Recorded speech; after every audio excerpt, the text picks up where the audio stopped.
Vidan Mitrović je zaseoka Ruda Bukva kod Kosjerića. Do svoje 43. godine nije se oženio, iako je, kako kaže, imao nameru. Problem je što su naše devojke velike gospođe. Ali ženu svog života, potpuno neočekivano, našao je u predgrađu Skadra u susednoj Albaniji. Iskreno nisam nikad razmišljao o tome da će biti supruga Albanka. Đana Jusufa i uz saglasnost svojih roditelja rekla je sudbonosno da. I večeras je u ovoj albanskoj porodici svadba, priređena u čast njihove najstarije ćerke i novih prijatelja iz Srbije.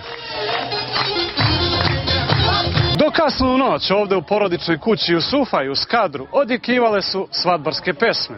Prema albanskim običajima mladoženja je dužan da ovde provede jednu noć, a zatim u ranim jutarnjim časovima zajedno sa svojom suprugom napusti kuću.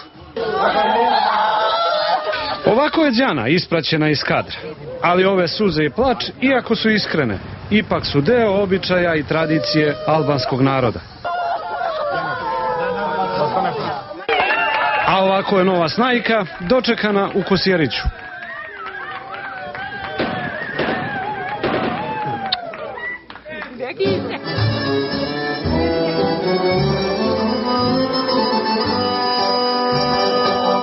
Želim da ova kuća možda nastavi dalje neki opstanak i ovaj kućevni prag ovdje.